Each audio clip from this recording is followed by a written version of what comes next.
In this weird time of coronavirus, the Newmarch Gallery brings you a special Reconciliation Week video. It's with one of Adelaide's and Australia's most powerful and personal of artists. Hi, I'm Peter Linden from the Prospect Arts Action Network, and I want to introduce you to a guy named Damien Shen. He's a man of strong Ngarrindjeri heritage. Now, Damien won the Prospect Portrait Prize in 2015, and he's gone on to national and international exhibitions. But Adelaide's his home. It's where he works, and it's where he finds his deepest connections. Damien, I want to start with this work. It's part of the Prospect Council's Civic Art Collection. And I wonder, who is this fella and what happened to him? So this print, which was produced in 2015 during a residency with Cicada Press up in Sydney, is titled On the Fabric of the Ngarrindjeri Body. It's in reference to very early anatomical and medical studies that were done by a physician, Andreas Vesalius, and that was around about the 16th century, where he basically dissected the body down from the cadaver through to all the organs, veins and nervous system.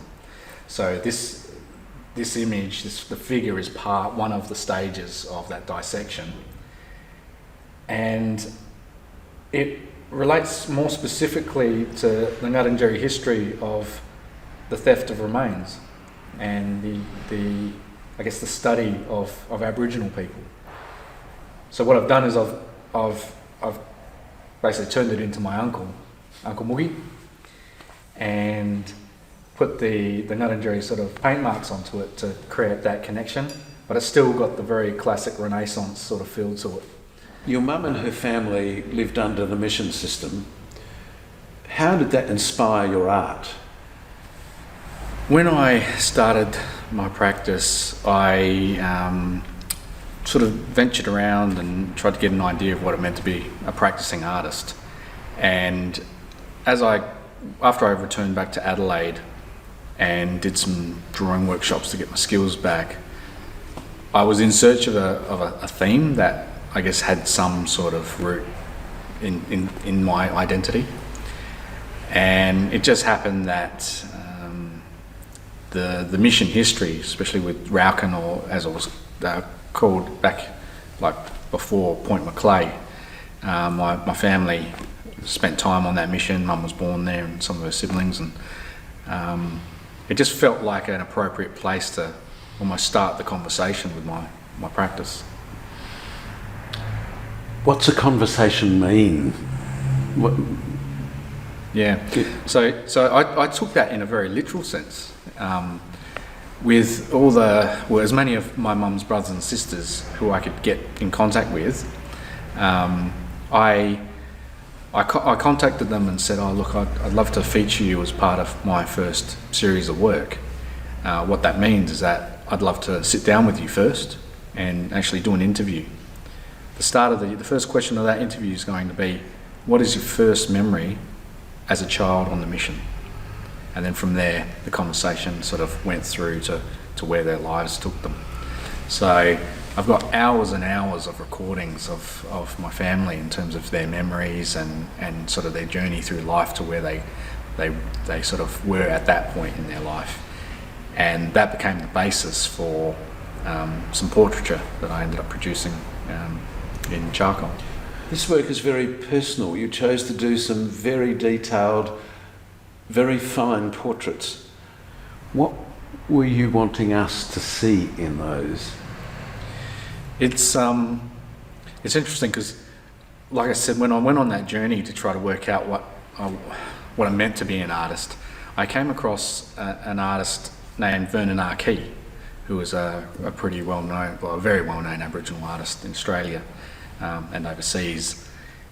And I saw these beautiful charcoal drawings that he had produced, and I wondered to myself at the time, when I was sitting in front of him on like a little sofa in the gallery space, it's like, could I draw like that? And if I can draw like that, maybe one day I could have an exhibition. And that was really, it was almost as simple as that. question in my head. So essentially what I was trying to let people know was, at that time, was that I'm here.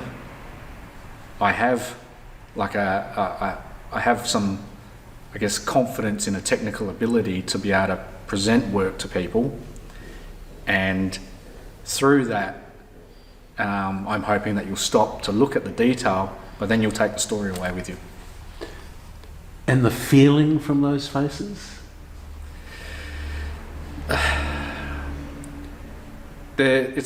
I guess it's reasonably complex in terms of the narratives that are trying to be presented through a still image. I wasn't able to at the time, just due to probably not having a good enough understanding of the curatorial process of how you put an exhibition together. I was never really able to combine the audio that I'd captured with the face. And because in my head I thought, oh wow, I could have the picture there, and then I could have that person talking, telling their story, and people would sort of just stop and watch. But I was never able to sort of tie that together. You know, maybe nowadays, because I've got far more connections and probably more curators willing to probably tie that together for me or to assist, it could happen. But I guess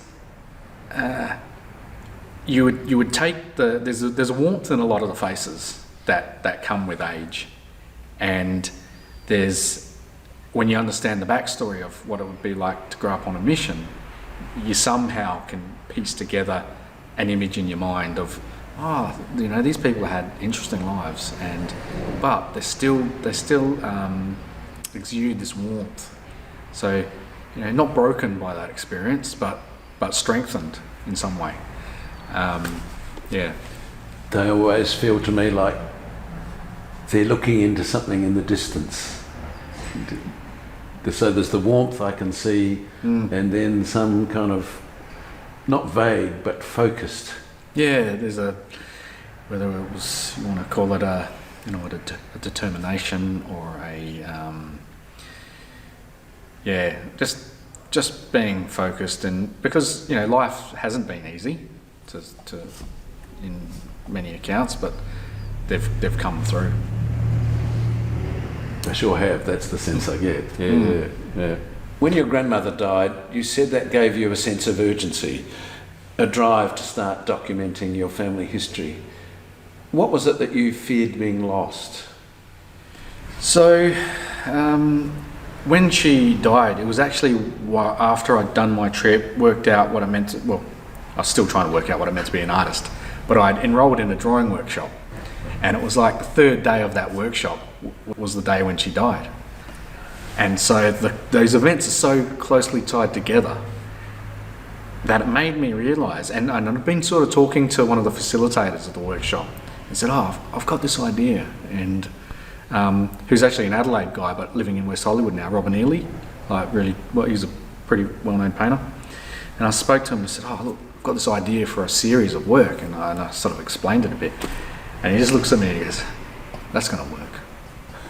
He just pats me on the back and then go off. So when someone like that blows wind into your sails, that's like a beautiful place to start. But on the sad side of that, I'd realised that I'd never actually sat down with my grandma and recorded her conversation. Sat down plenty of times around Christmas table, and we're just like having the biggest laughs about all the stories she would tell about, like my aunties and uncles and what they were like when they were kids. But I'd never recorded any of that. And I was like, I can't let that happen again. So you've said that making art is a way of educating yourself in Nurrungiri history and culture. How does making art do that for you? My approach is reasonably sort of, I guess, staged. So the first part of creating work nowadays is, or even when I started, was about research and understanding what you're making the work about. Not only does that help with the production of the work, because you can start to consider other factors that help with telling story or narratives, but it also helps you being able to articulate that verbally when you're sort of talking about it after. So for example, a number of projects might begin with a short residency somewhere. I might go to Canberra, I might go, gone overseas, and you enter archives and you start to read about certain things. With the work about my family, obviously I was particularly interested in the history around the theft and repatriation of remains, something that Uncle Moogie's been very much involved with, as well as Norman Tyndale's work around documenting people on the missions, because all 4 of my great-grandparents were photographed by him in 1939, and I have the data cards, I have everything, all the I guess quantitative information, and then through the stories of my family I get that qualitative experience of what these people are really like, and then you can work out how to combine that and tell the story in a different way. So it's like kind of settling yourself right into it. Yeah. Yeah. It just assists with producing much more meaningful work. You've just spoken about Uncle Moogie and that he was a big influence on you, and I'm wondering, how would you describe him? Oh look, he's probably one of the funniest guys I know. That I've spent a lot of time with him over the years, since I was a kid to now. He's very generous with his time. He's such an optimistic guy and hardworking as well. So there's so many aspects, and he's looking after his grandkids and stuff like that. He never stops, and he's just such a he's a positive influence on so many people. So you did a series of photographs with him. He was painted up in the traditional Nurrunjeri painting, and he looks a very strong kind of man there. But then you got painted up. Tell me about that. So that series was an early project that I did with a mate of mine, a guy named Richard Lyons, who's an advertising photographer. And I said, as my practice started to build, I was, I guess, thinking more about identity, and because so much of the work was based in that I'd never participated in any of Uncle Moogie's dance group performances or even practices or anything like that. And I thought, based off of some work that I really loved of Irving Penn's, he's been from a photographic perspective, an influence on my practice. Plus other works that I'd come across during my research, which was like the ethnographic documentation of Aboriginal people. I thought to myself, I would love to experience the first time of getting painted up by Uncle Moogie. The honour is to have him to do that for me, or with me, but shoot it in a very ethnographic style that could be used in a very fine art sort of, or have an output which is in a very fine art sort of way, so that I could use it in some way. And so I did it. So I called Uncle Moogie up and said, I'd love if you could paint me up, and I know a studio we could do it at, and we'll set it up and photograph it. So Rich shot some of the stuff, I shot a bit of it. The narrative arc over the 12 images that particular series is about is one where you've got an uncle sharing with a nephew, teaching an exchange of knowledge and culture, but then there's this series of images which, the front end of the work is something that looks like it could have been shot 100 years ago in that ethnographic style, but then you've got this sort of contemporary setting of a makeup room where Uncle Moogie is just looking in a mirror putting his paint on, which is really the intention of that, is to show what it means today to be somebody who is, I guess, ingrained in culture and maintaining and keeping it alive. So yeah, that series of work really crosses over a whole bunch of different issues, as well as my own experience at the time, and you know, being comfortable with sharing that. It was years. We sat on those images for years before I did anything with them. So. And what was the feeling like for you, though, to be painted for the first time? It's I don't know. It's hard to say, because I wouldn't call myself an overly spiritual person, but there was a profoundness to that moment that I'll never forget, and I haven't done it since either. In that way, and yeah, it's hard to say. I can't really put that one into words in terms of that sort of the energy that was surging through my veins at the time. I can talk about the why I did it and what the images meant, but it's very hard to put into words the actual, you know, what was going on in my soul at the time. Heritage is your thing, Damien, and you've got not one but two really strong threads in your life. Tell me about your Chinese side. The heritage and the focus on that sort of goes back to my belief that the journey of an artist is probably the most unique part of it. And so while I've got the Aboriginal side, and there's so much depth to the knowledge that can be gained from looking into that area, I've also got this pretty amazing Chinese heritage that I have, and which stems back from, I think the Shen family name is like from around about the Song Dynasty era, which is about 900 AD, something like that. And so my Chinese grandparents were in mainland China up until the late 40s, where the revolution happened, and had to flee into Hong Kong. From there, my dad was born in Hong Kong and came to boarding school in Adelaide, and then, you know, he met Mum, and here we are. I hadn't thought about combining the two, only up until recently. So after a particular residency that I was doing in the lead up to the Tanandi Festival, where I just happened to come across a whole bunch of Chinese exhibitions in Canberra when we were searching for something else. It just happened to be that this is where we were getting sort of led in some way.